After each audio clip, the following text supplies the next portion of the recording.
Throughout the Gilded Age, many men received the moniker of being robber barons. Some of these men include Henry Ford, James Fisk, and Luther Kunst.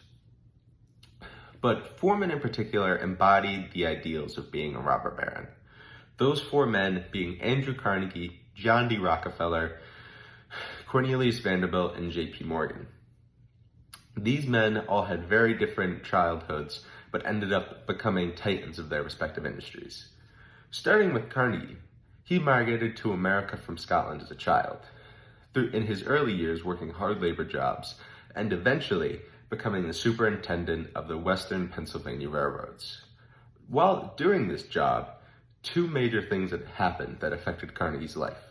He received the opportunity to read at the private library of Colonel James Anderson, which would go on to inspire him in his many, many charitable works later in his life. Secondly, he realized the need for high-quality steel for the railroad industry, which was growing in America. So he decided to drop his job in the railroad industry and start working in steel production.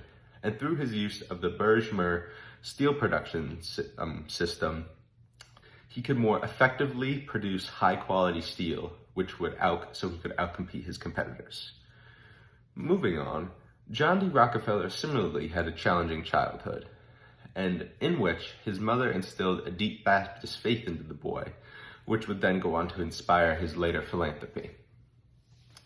When oil was struck in Pennsylvania, Rockefeller saw the chance to make a lot of money in the oil refining business, which he quickly joined. And through the many innovations he made in using the byproducts of oil production to make profit, his oil rebates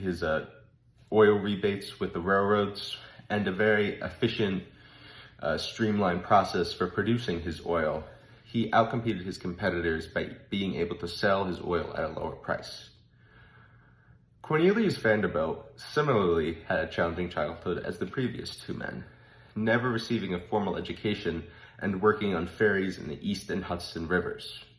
But Vanderbilt never saw this as a disadvantage, saying that he was happy he never received a formal education because then he wouldn't have had time for anything else.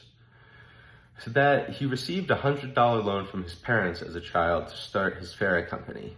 This loan eventually turned into a 100 steamboat plus company, which was the most profitable steamboat company in all of America, going up and down the East Coast. Eventually, Carnegie parlayed this money into the railroad business, in which he became very successful. Finally, we have J.P. Morgan, who had a very different upbringing than the previous three men.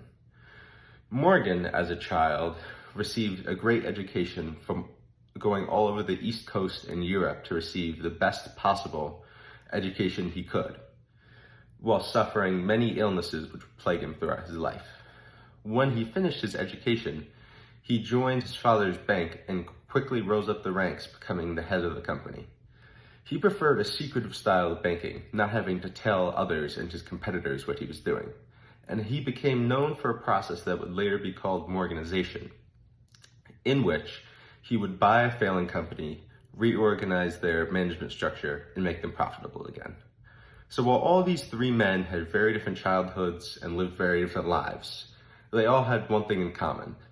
They wanted to be as effective and efficient as possible, and they created new ways to do so, all of which helped them propel their business to be extremely successful.